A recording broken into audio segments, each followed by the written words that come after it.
Hello, you are listening to NPE Stories.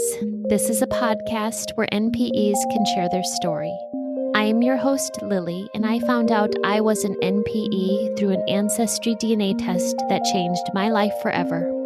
NPE is a term that stands for Not Parent Expected or Non-Paternal Event. This means that one or more of our parents are not who we believe them to be. NPE Stories is a podcast where NPEs can share their story of what their original family was like, how they found out they were an NPE, and what their journey has been like since the day they found out. And welcome to episode 109. And today I am speaking with Catherine. Hi, Catherine. Hi, Lily. We are calling this episode the Lucky NPE. And by the way, it's nice to meet you. Well, it's very nice to meet you too. Thank you for giving me the opportunity to share my story. Of course, I feel blessed every time I get to listen to an NPE share their story. I'm guessing by the name of this episode, I haven't heard your story yet, but it says the Lucky NPE. So I kind of feel like I know where this is going. Start at the beginning for me and share whatever you would like about your original family, and then what has happened since finding out you were an NPE. Sounds good. Thanks, Lily. And before I start, I just want to thank you for not just giving me the opportunity, but these stories have been so helpful for me and many of us, and have really helped ground. They've helped ground me and help me feel not so alone. So I really appreciate it. Thank you. You're welcome. Yeah. All right. So my birth certificate father, I will refer to him as my dad because, he's my dad and in every way but DNA. So my birth certificate father is my dad, and I'll refer to my birth father as Mike. So I'm the oldest of two children. I was born in December of 1966. My mom was 19 when she got pregnant with me and when she gave birth to me. My dad was 22 years old. And then I have one brother who was born 19 months later. So my brother who I grew up with. So as I think back to what I knew then or learned as I got older about how my mom and dad met, the story goes that my dad was dating a friend of my mom's, and I think they were seniors in high school. My dad was living in a town nearby and with his mother and one of her husbands. And I believe my dad met my mom's friend at a dance. So it was that way that he became part of their, circle of friends or her circle of friends. So anyway, somehow my mom and dad ended up together, not the friend. And after my mom graduated from high school, she went off to New York City to go to college. And my dad went to California to go to school there. So I believe they were still considered a couple, albeit, having a long distance relationship when my mom got pregnant and quit school and married my dad. So seemed like a pretty straightforward, straight up, that stuff happens sort of story. And nothing, out of the ordinary there. They were married in California, and she was about 6 months pregnant with me. And after the wedding and a brief honeymoon, they drove back to Wisconsin, where I grew up and where I still live today. So I think for several months after I was born, we lived with my maternal grandparents. And after we moved out of their home, we moved around quite a bit, living in various rentals in the city of Milwaukee. And I recall having, a very happy, what I think is a pretty normal childhood. We didn't have a lot, but we didn't, really want for anything. My parents were young, but we always had a roof over our head and we always had food on the table, and we were absolutely loved. And I know my parents sacrificed financially, so my brother and I could go to a private kindergarten and grade school. We were very close with my maternal grandparents, and my brother and I spent a lot of time with them. We spent all our holidays with them, and either at their house or at our house. And we spent many weekends at their house, my brother and I together, and often my brother and I alone, switching off weekends so we could have them all to ourselves, have our grandma and grandpa time. And, those are moments that I will definitely cherish forever. So we didn't really know my paternal grandparents. They divorced when my father was a kid. I don't know how old he was. But my grandfather had remarried, and, he blended his kids with his new wife's kids. And then they had one of their own. And, after he retired from the Army, they moved to California, and he passed away when I was pretty young. It was maybe I was 5 years old, I think. And I really have only one memory of having met him. And while my paternal grandmother, she did live in Milwaukee, but she was an alcoholic and she was dealing with her own demons, and she didn't, unfortunately, really have much interest in knowing my brother and me. And I remember one time, I think I was about 13 years old, and my brother was 12. My dad loaded us up into the car and took us over to her house one day out of the blue, surprising her, catching her off guard, and introduced us to her grandchildren. So that was a little strange. And I maybe saw her once or twice, after that, before she passed away. Mm. So our family was really small. I mean, it was my mom, who was an only child. My dad has only one brother who didn't have any children of his own. And my dad has a half sister, but he's been estranged from her since their father died. So, she and her family have never really been a part of my life. And I was always a bit jealous of large families. I would often tell people that I have no first cousins, just to give them a sense of, really how small our family was. So my mom and dad's marriage didn't last very, very long. Frankly, they got married because my mom was pregnant with me, and they were young, and it simply just didn't work out. So I was maybe 4 years old. And not long after they separated, my dad moved to another part of the state. So he was about a 5-hour drive away. But we saw him often. My brother and I did. My dad would drive here to Milwaukee, every Christmas time and every summer.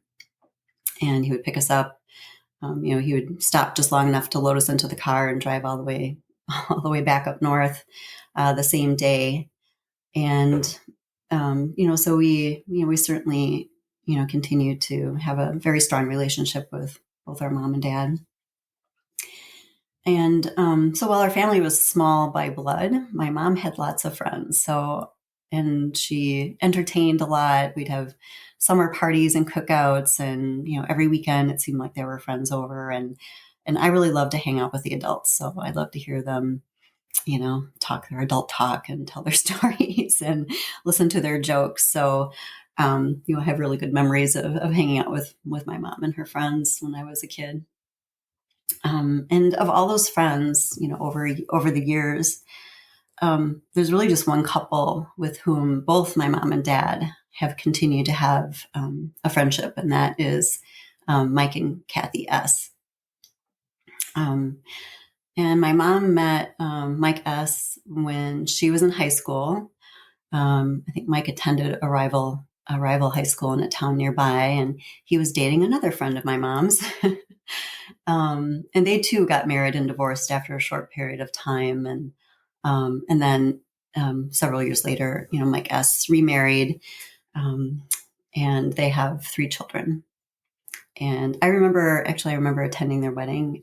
I was about 10 years old, I think. Both my mom and dad were there, and my dad was Mike's best man. So I did spend lots of time with Mike and Kathy over the years. There were many times when my dad came to town to visit. Instead of driving all the way back to his house, we just spent a few days with him, and we stayed at Mike and Kathy's house. And then I would even spend a week on my own during the summers at their house. They lived on a lake.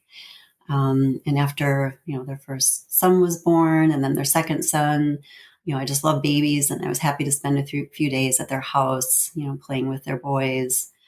The oldest one, I think, is about 11 years younger than me. And I think their middle child came about 3 years after that. But I adored Kathy, and I have called her my second mom for years. And she calls me her second daughter. But we'd, aside from playing with the kids, we'd spend time on the lake, tubing. Mike tried to teach me to water ski, and Kathy tried to teach me to sew. And I just have a lot of fond memories of spending time with them. And I don't know exactly how many summers I did that, but they moved out of state, after a period of time. And I was about 21, and I remember I went to visit them in the state that they had moved to. And Kathy was pregnant with their third and last child at that time. And that was the only time I visited them while they were living out of state. But after a few years, they did move back to Wisconsin. And of course, we've continued to stay in contact. My husband and I have a big party at our house in July, and they would come over and they would invite us to their big friends and family get together in the fall. And, some years we'd see them more often than others. My dad now, who's been living out west since 1992, still, whenever, he comes to town, his home base is Mike and Kathy's house. He stays with them. And, so whenever my dad is visiting, of course, I see Mike and Kathy then too. They also live close to, Kathy and Mike do. They also live close to my mom and stepdad, and the four of them socialize often. So they're often getting together, going to dinner or out to movies. And I've been married. I was married once, and I'm married to my husband Dan. And both times, Kathy and Mike were at the wedding, of course. And along in the room with me before I walked down the aisle, it was Kathy. It was my second mom. So they're the one couple whose, friendship has persisted, has endured all these years, and, who have continued to be in my life. So I thought I'd switch now to how I found out I was an NPE. Okay. So Christmas of 2018, I received one of those dreaded DNA tests. Mm-hmm. I'd asked for one. I've seen the ads, like we've all seen the ads, and I traded in my lederhosen for a kilt, and I always have to flip the TV the bird whenever I see that ad, because it's certainly uncovered a lot more than that, as we know. Yes. So again, that was Christmas of 18, and I'd been curious about my heritage, and I thought maybe at some point when I had more time, I would build a family tree, and I had already collected some information on both sides of my family.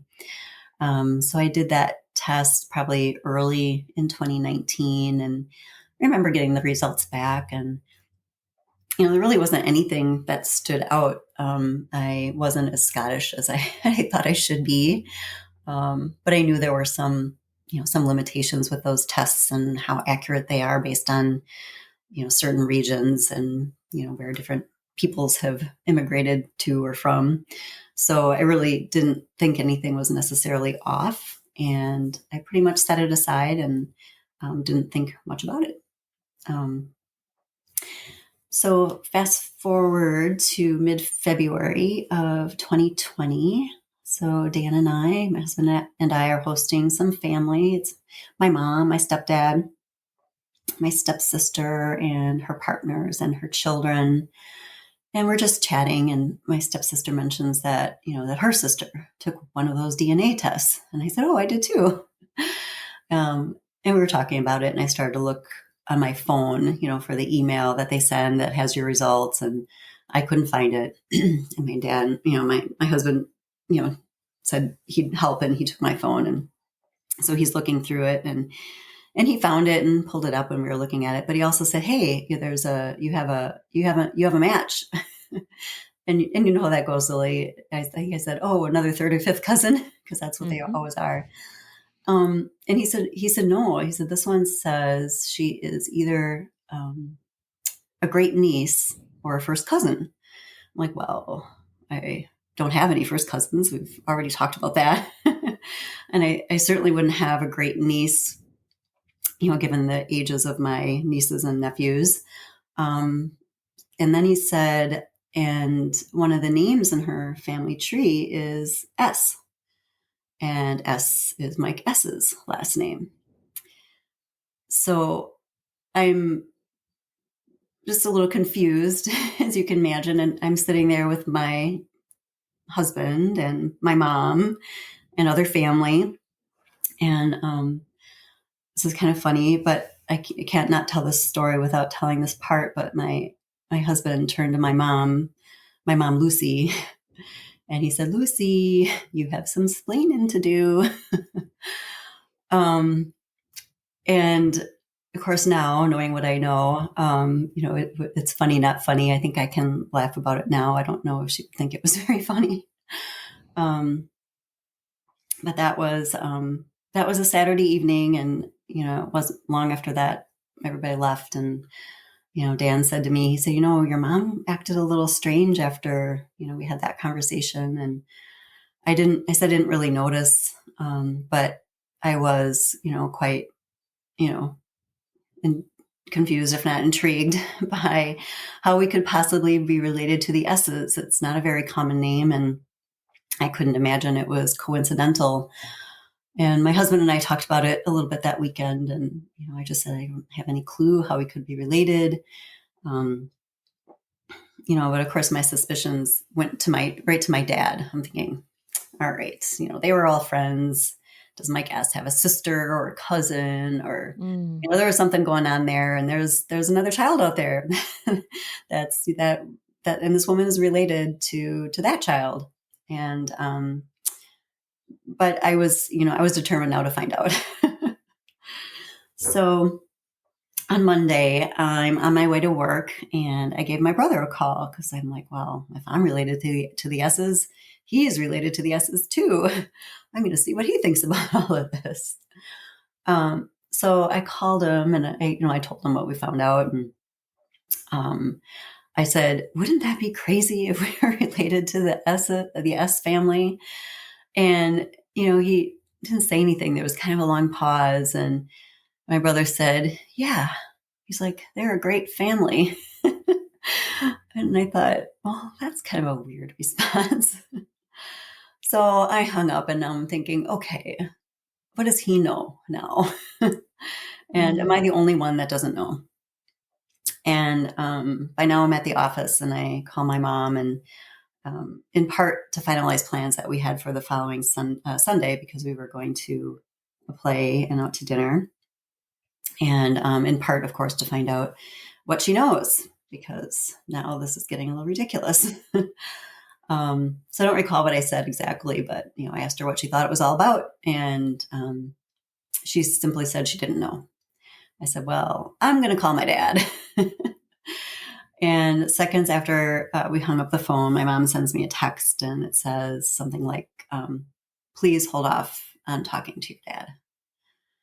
And now I'm like almost feeling a bit of a panic, like, oh no, what happened? What's going on? I'm just, I'm not understanding. And, maybe it does have something to do with my dad still, but now I have to wait until I see her, because now I feel like, okay, it's Monday, it's week, and I'm just we'll take a break. We'll talk to her on Sunday. So with great anticipation of uncovering this family secret, and now feeling somewhat worried, I waited till Sunday, February 23rd, tickets in hand to Hedwig and the Angry Inch. My mom, she met me at my house, so we left together to have dinner and had a glass of wine at the bar before going to our table. And I'm anxious, and we get settled in, and we order another glass of wine, and we order dinner, and the soup comes, and I can't take it anymore. So I asked her, I'm like, okay, so what is this all about with the S family? And she took a deep breath, and she started to get a little teary. And she said something like, perhaps there are things that it's better you just didn't know. And again, my heart sinks and my mind is racing and I'm thinking the worst. And I think, oh my God, I said, this is terrible. I said, was she sexually assaulted by a member of this family? And does she have another child out there? Still all along thinking that it wasn't what it actually was. But then she takes a deep breath and she says, my guess is your father. So now I'm reeling and she's crying and I'm trying to tell her it'll be okay.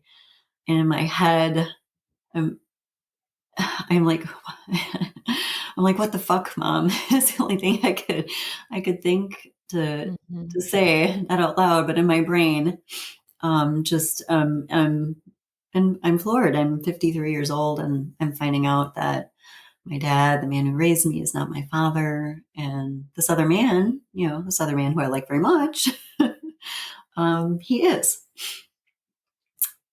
So during this conversation, I found out that my dad is not my biological father. I also find out that he has always known that I'm not his biological daughter. Oh, wow.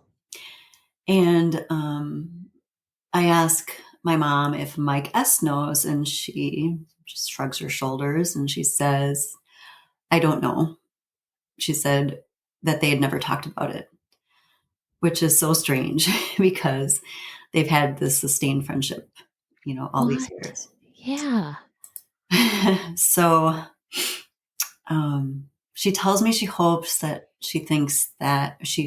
this doesn't make me think differently about everyone. And, and I'm trying to assure her because she's, obviously very upset. And immediately I say, no, of course not.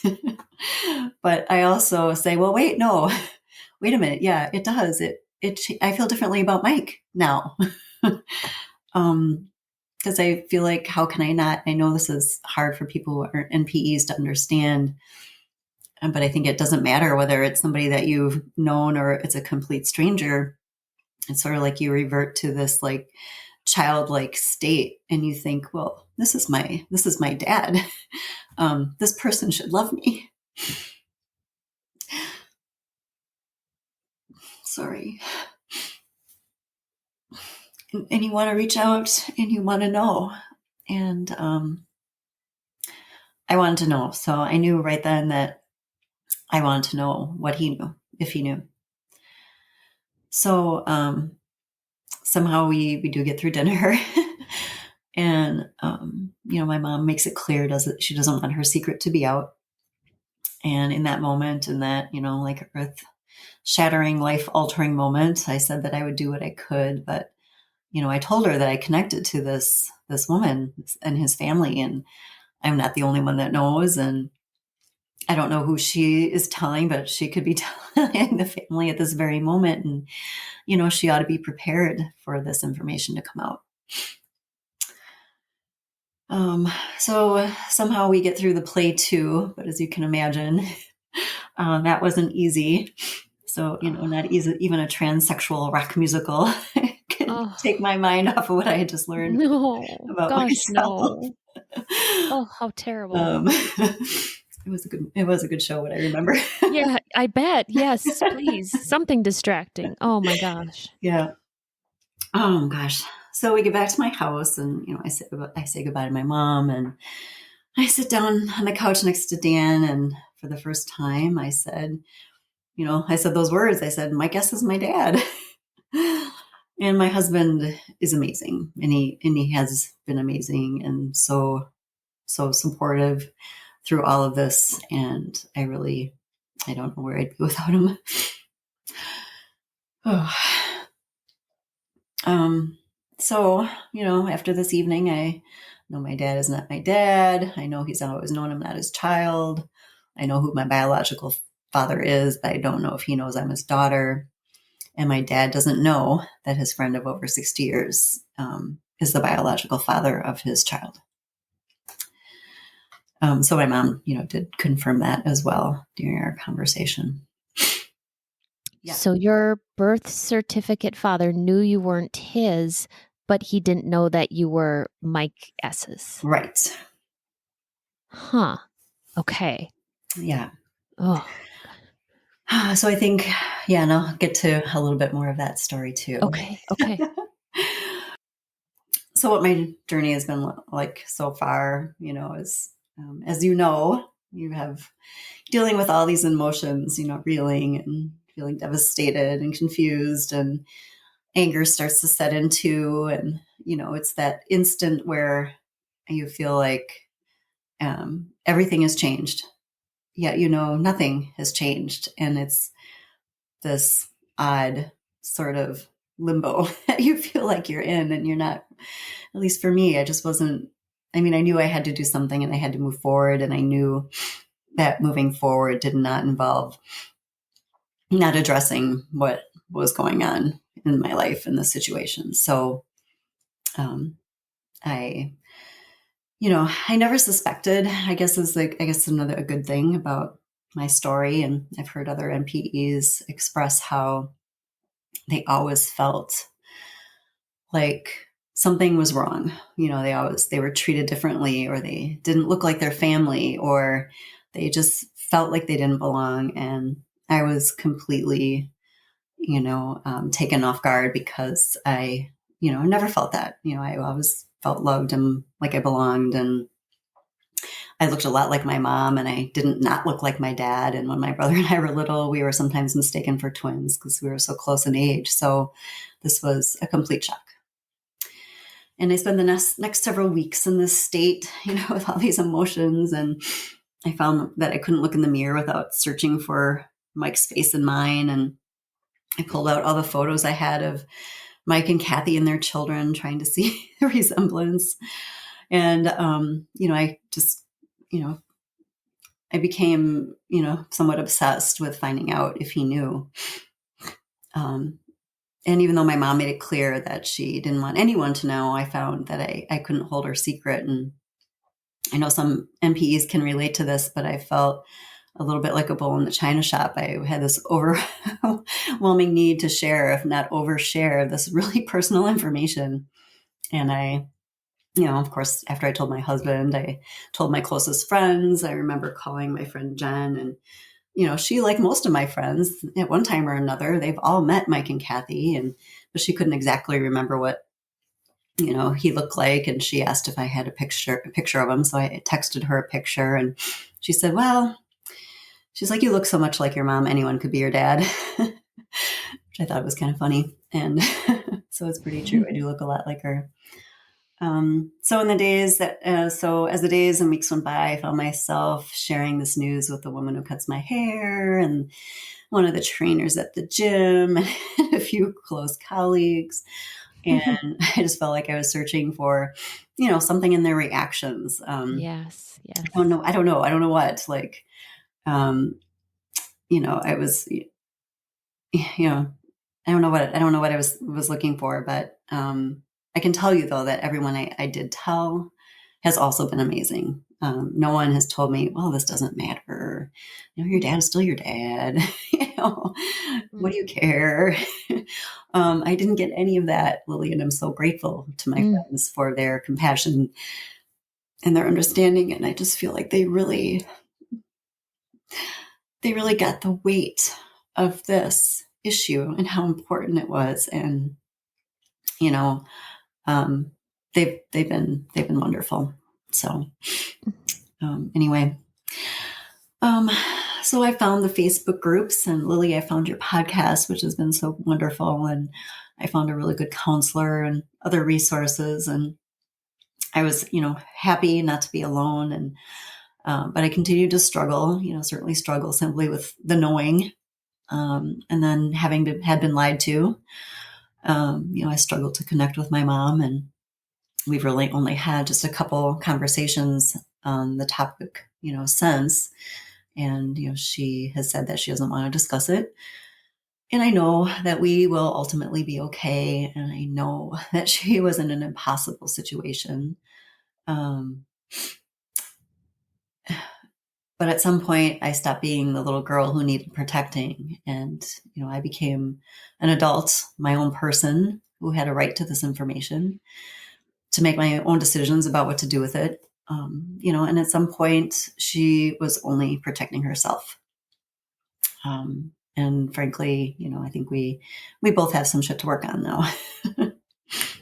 So, interesting side note, how pervasive the NPEs, and maybe it's just because we're so connected to it. We see NPEs everywhere, right? In books and movies and films and other people. But my best friend from high school has always suspected that, well, not always, for about 30 years, has suspected that her father is not her father. And the very same week that I found out my NPE status, she also confirmed hers. Oh, gosh. Oh. And her journey has been taken, a very different turn. But, so I have a friend in an NPE. You have someone that gets it, that you can connect with. Yes. Same. Yes. Yeah. Oh, so in the days after finding out, I had thought back to the conversation I had with my brother, and, how I told you I thought his reaction was so weird. I thought perhaps he knew something. And, he and my dad are pretty close, and they both lived in California for, several years. And I thought, well, my dad knew, so maybe he told my brother. So I called him, called him to ask him without revealing what I knew.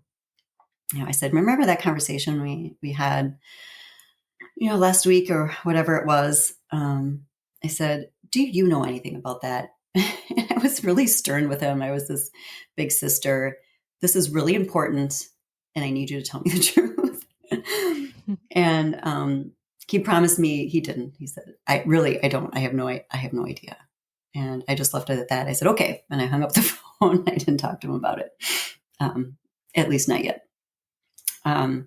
So I continued, had this, one goal, in mind. Well, in addition to finding out what Mike knew, really, my mission became, I want everyone to know, and I want everyone to be okay. But I wanted to do this right. I had to stop telling everyone.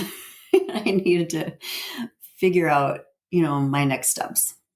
And I continued therapy, which was so helpful in this process. I was binging on, the stories of other NPEs, and, my husband continued to be, my rock. He was so supportive, and really my brother also, he became my ally. I finally do tell him what I found out. I tell him at least that I found out that our dad is not my dad. And he immediately assures me that this changes nothing, that he loves me. He's there to support me no matter what. All that matters is my well-being. And during one of our many conversations, he asked me if I knew the identity of my father, but he said, if you're not ready, or if you don't want to tell me, you don't have to tell me. And I really appreciate that too. I mean, that really meant a lot, that this really was about me, not about this other person. So in that moment, I told him that I did know, but that I wasn't quite ready to tell him yet. So by May of 2020, I find the courage to send an email to Mike. And it goes unanswered, which drives me crazy. And several months go by. I can't really bring myself to call him, and all this time too, Lily, I'm not sure if Kathy knows. Even if he does know, I don't know if she knows. And if they both don't know, I don't want to be the one to tell her. So I'm having anxiety over, how to reach out to him. I don't want to send a letter. I don't want to call. I don't even have his cell phone number. So I don't do anything. And several months go by after I send that email. But after some time, I do hatch a plan. So I had some things for Kathy. A friend of mine had a bunch of old, large wooden cigar boxes, and I thought that my stepdad, they were just laying around. And my stepdad, who was an artist and had been making some, 3D works of art out of, smaller cigar boxes, I thought, well, I bet he could do something cool with these. And she said, yeah, take them. So I took a few and I gave them to my stepdad. And, one day he called me and he asked me if I could get my hands on some more of those cigar boxes that Mike and Kathy had been over. And she's very artsy too. And she had mentioned that, she had a few uses for those if I could get any more. So I said I could, and I did. And then I sent a text to my stepdad. I said, hey, I have those cigar boxes, if you want to come get them. And next time you see Kathy, and I'm like, hey, wait a minute. This is my opening. This is my opportunity. I can deliver these to Kathy, and I can see Mike, and I can figure out a way to talk to him. It was a Saturday in October, I think. I called Kathy and I told her that I had these boxes, and I asked her if they were free the next day to join us at a beer garden. So, this is the heart of the pandemic, and there are a lot more outdoor venues, popping up around town. And as luck would have it, it was perfect timing. They were available. They were headed into Milwaukee to the airport to pick up their daughter, and they were happy to meet us. We met, and the plan that I hatched with my husband was that we would have a beer, and I would keep an eye on Mike and his consumption and keep up with that. And when we were done with the first round, hoping everyone was up for a second, that I would time it so that I would offer to go up to the bar with Mike. And fortunately, that's exactly how it went down. We walked up to the bar together, and I think I just came out. And said, so my mom said you're my dad. Simple as that. And he replied something like, oh yeah, why would she say that? And I don't know, I think most of what I said after that is a little bit foggy and probably not all that coherent. But, I mentioned the DNA test, and I told him I had sent him an email, and he said he didn't get it. And I mentioned that my dad knew, and he confirmed that he knew. He confirmed that he knew he was my biological father, Really? or at least that he had suspected that he was. He confirmed that Kathy also knew. But his kids did not know, and he didn't see a reason for them to know. He also said that my dad had confided in them some years back that he was not my biological father. And I just kind of remember hugging him, and then I remember him asking me what it felt like to be Polish, which I thought was funny too. But funny and weird. I think obviously I caught him off guard, and I'm sure he never expected he would have this conversation with me. So we walked back to our table, and we visited some more, and we drank our beer and had this surreal, for me, everyone else, it was normal, right? For me, it was like, okay, here I am with my dad and my half sister having a beer, like nothing else is going on. Oh. And, we're kind of wrapping things up, and my half sister says, hey, you guys were going out for Mexican food. Do you want to come with us? I'm like, sure, why not? Let's all go have some tacos. This is normal. So there I am, sitting across from my bio dad, his wife, my half sister, having spilled what I know, knowing now that he knows and has known, knowing that he knows that I know, knowing he hasn't had a chance to tell Kathy what I just told him, but that she has also known, and that their daughter doesn't know. So all these knows, and we have this nice dinner. It's much like the evening at the musical. With my mom, my head is sort of spinning, and it's all just so real. And I love this family, and I didn't know in that moment if this is it. This is how it is now. This is how it's going to be from now on. This is my new normal. My heart was still so heavy, and I was, kind of wondering, is this it? Is this really what happens now? So after dinner, we all hug goodbye, just like normal. And I get in the car, and I bawled all the way home. I just, I had answers, but now I had more questions too. And I guess, just feeling not satisfied with this. I still had my mission in mind. I still had, I want everyone to know and I want everyone to be okay. And I wasn't sure that that would be achieved. So, I did hear from Kathy. I have Kathy and I have, we share, we have each other's phone numbers. So, whenever we would get together, it was her that would reach out to me. And, she did, I think, text me after we'd gotten together and mentioned how nice a time they had and how good it was to see us. Or maybe I sent the first text. I don't know. But, we corresponded after that. And then I was a little surprised, a few months later, she, called and or text, and she invited my husband and I to join her and Mike in Mexico the following February. Unfortunately, we couldn't make it. But I think what had happened is, they were going with their oldest son and their daughter. I think their daughter initially planned to stay in the condo with them. But her plans changed and she was still going, but she found other accommodations. So Mike and Kathy had an extra room, and I think we were just one of the couples that they asked. I'm sure, I think they approached my mom and stepdad too. And they couldn't go, but, I think, have a week in Mexico in a condo with them. I know we would have talked then, right? I know we would have had to, there would have been no way not to talk about it. Mm-hmm. So at some point, and I don't recall exactly when, and it may have been before I told Mike that I knew. I did tell my brother that Mike was my bio dad, and I asked him what he thought, and he paused for a moment. He said he thought, sorry, that I had two really great men as fathers, which was really nice. It was really nice to hear. I think so too.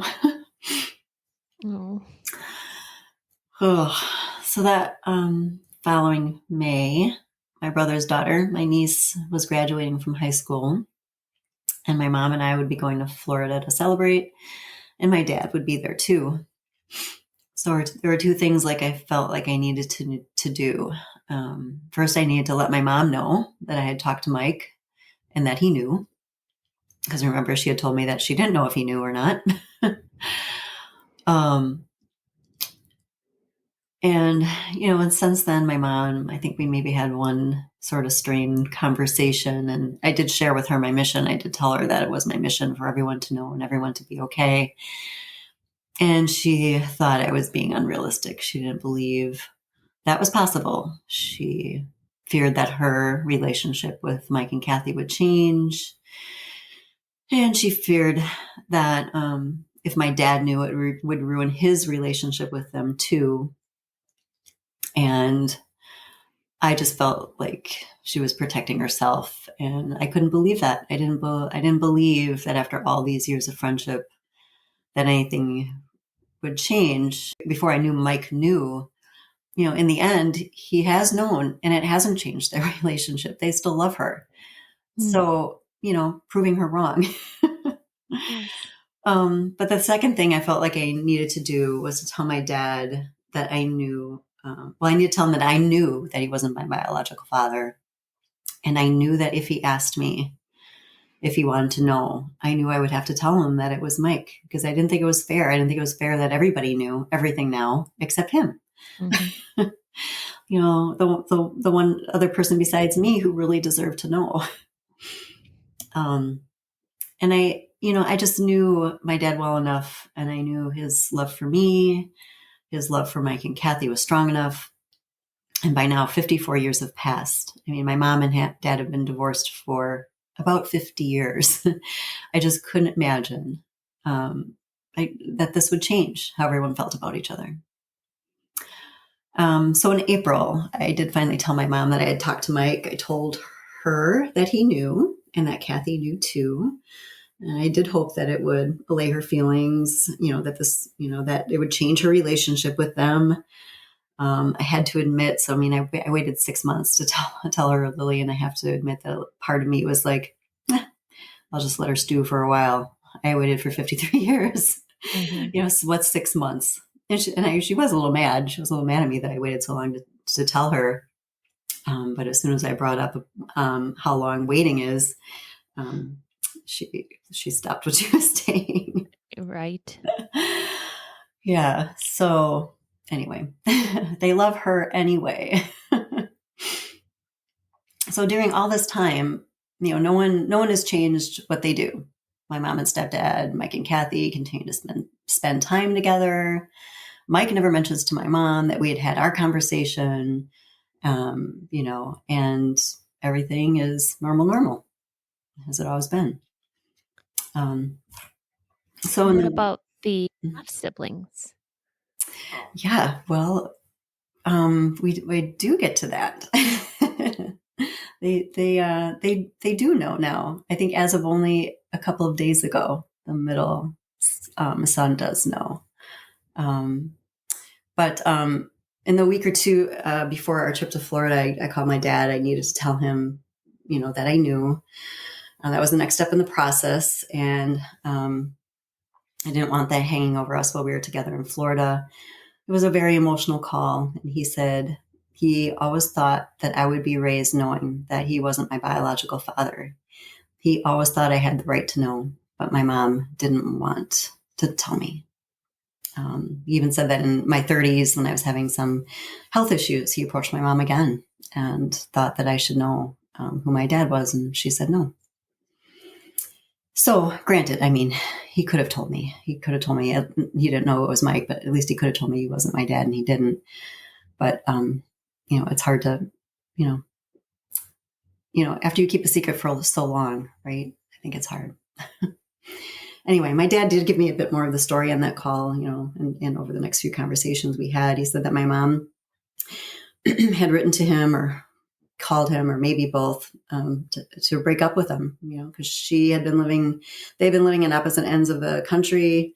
My mom was 5 months pregnant. She contacted him to break up with him. And according to my dad, my grandparents were going to send her somewhere out of state to have me and give me up for adoption. So my dad said he loved her and it didn't matter, and he wanted to marry her. And my mom made my dad promise that he would never ask about my true paternity. So I can't help but feel a little bit, Lily, like he saved us, and he told me before I was born that he knew that he could love me as his own. So, fortunately, on this initial call, my dad did not ask if he knew who my father was. So I didn't have to tell him, and I'm glad for that, because it was emotional enough. We had already, covered enough bases for that call. In the end of May, my mom and I traveled to Wisconsin. My dad travels from Colorado to Florida to celebrate my niece's graduation, and my brother, my ally, he's there to support me. And the three of us, my brother, my dad, and I, have breakfast, and I am prepared to tell him and to talk more about it. And we do talk about it a little bit, but he doesn't ask. But then the day or two before we're ready to leave, my dad asks again if we could meet for breakfast. And one-on-one, we continue the conversation we'd been having about what was going on with him, with them, with my mom and dad before I was born, after I was born, and I tell him what I've been going through since my discovery, and share that, well, I know that I was loved and that he will always be my dad. I feel like I missed out. I missed out on having more family, more cheerleaders, more people on my team. I missed out on not knowing another set of grandparents, siblings. And, he just looked at me. He said, I would have shared you. I would have shared you. Oh. So then he does ask. He asks if I know who my biological father is. I tell him yes. He asks if I've met him. I tell him yes, and so have you. And I tell him it's Mike. And well, everything up until this moment has told me everyone will be okay. I still might brace myself a little. A look of utter surprise really comes over his face, and I can see the wheels turning. And he sputters a bit about how, when I was little, he thought back to who he knew with red hair, since I had strawberry blonde hair as a little girl. But Mike never crossed his mind.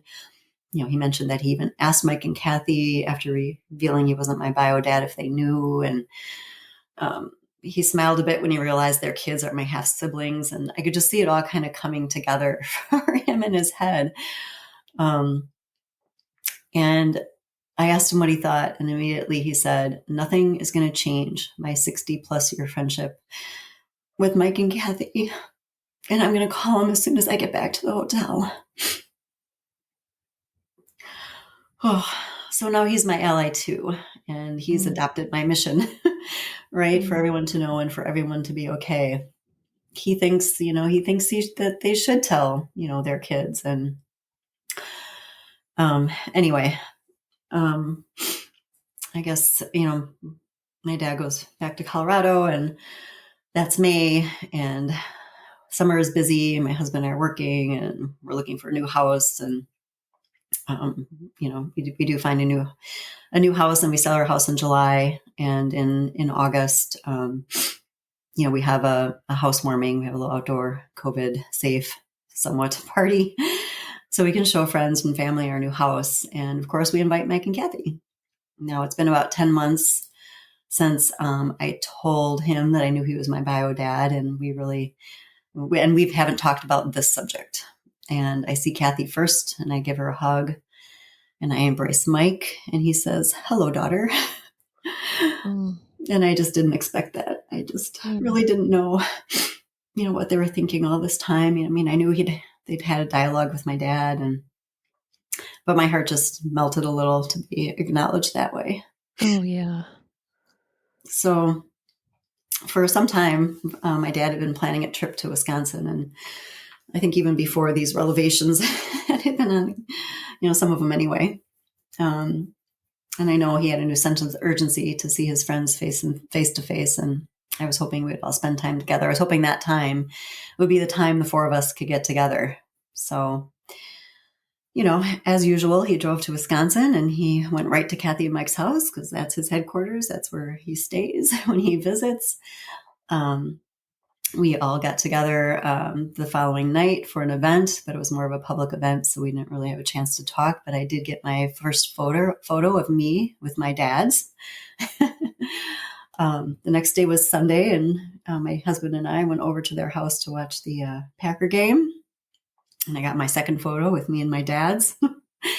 We still don't have a chance really to talk. But the following Sunday, I did invite Mike and Kathy over to our house for the Packer game. And after the game, the four of us, we do sit down and talk. And I'm nervous. I mean, what do you say? There's no playbook for this conversation. In that moment, I just felt like this little kid wanting to be accepted, wanting to be loved. I talked about how I felt, how this has been for me. I acknowledge the role that they've had in my life.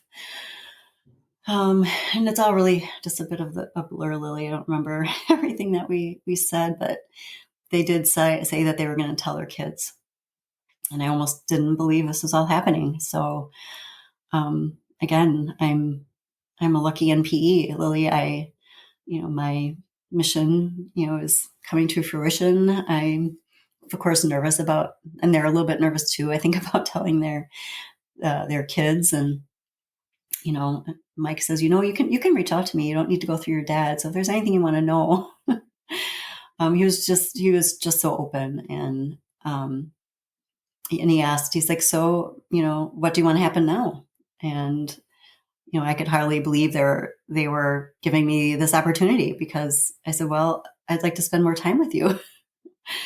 And he said, okay. He's like, so, do you want to be invited to all the family events, the Easter egg hunt, the this and the that? And I don't even remember all the events he named. I'm like, yeah, yeah, I do.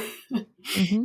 And, Kathy did say she was nervous about telling their kids, and they weren't sure when that would happen. And it's funny because Mike didn't seem at all nervous. He sort of thought it would be fun. I think he said he was embracing this moment. And he thought they would all be fine.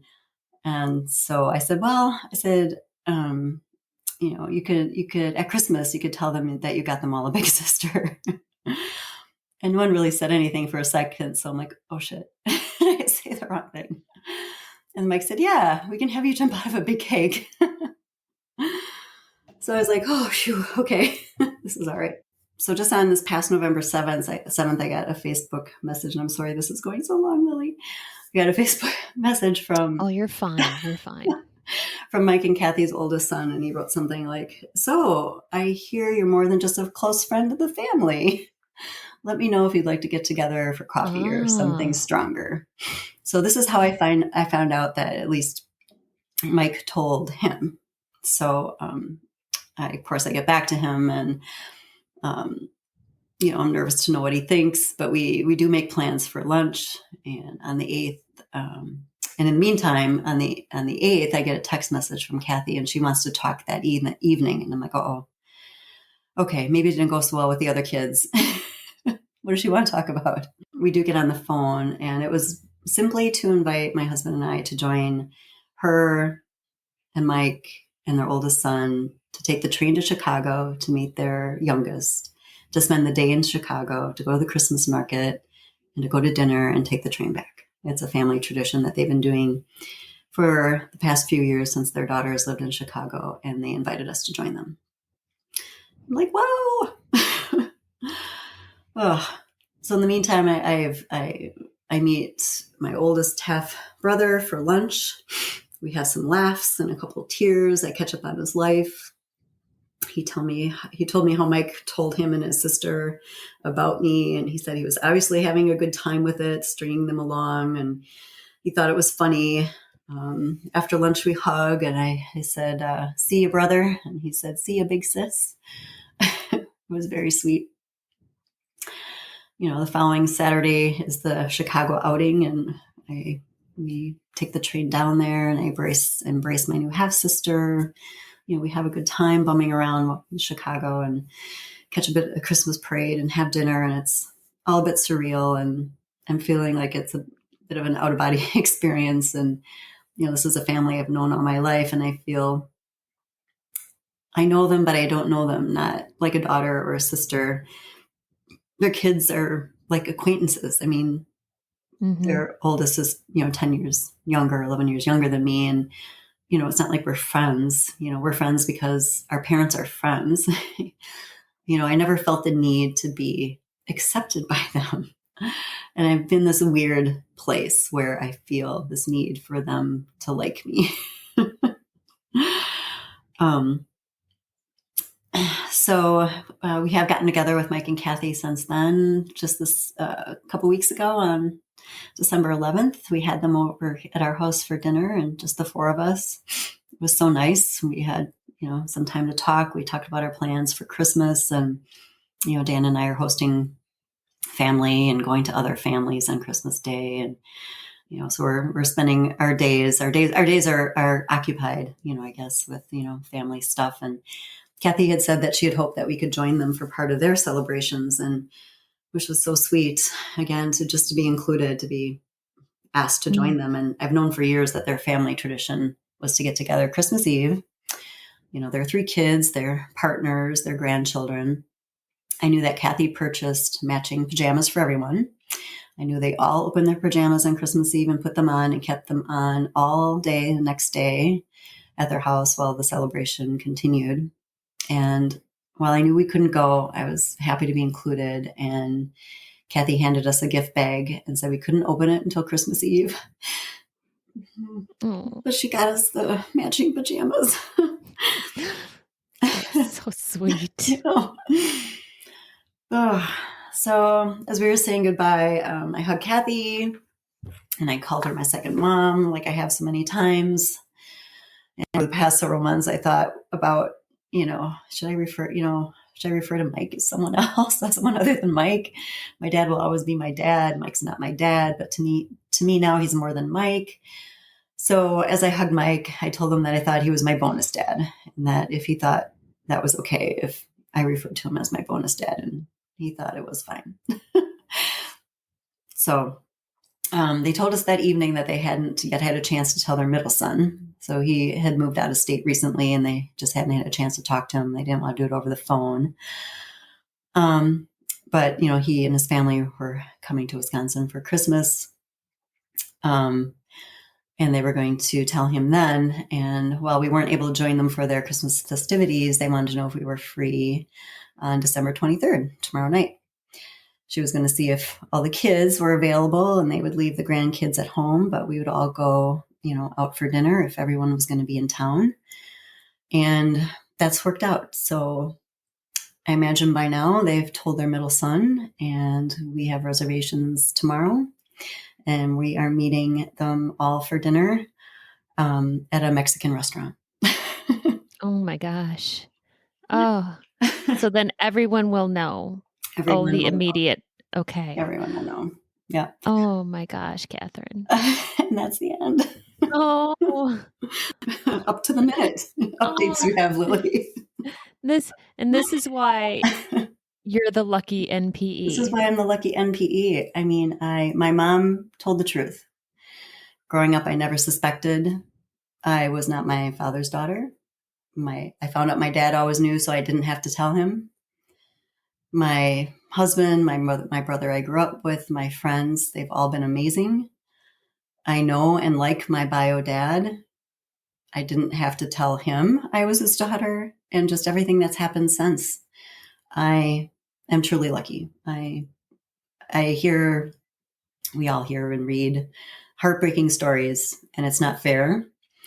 We need these stories to come out of the corners. It's a lot easier for me to tell mine because it has so many happy endings, but I hope the more people tell their stories will lessen the shame attached to being an NPE. We didn't cause this.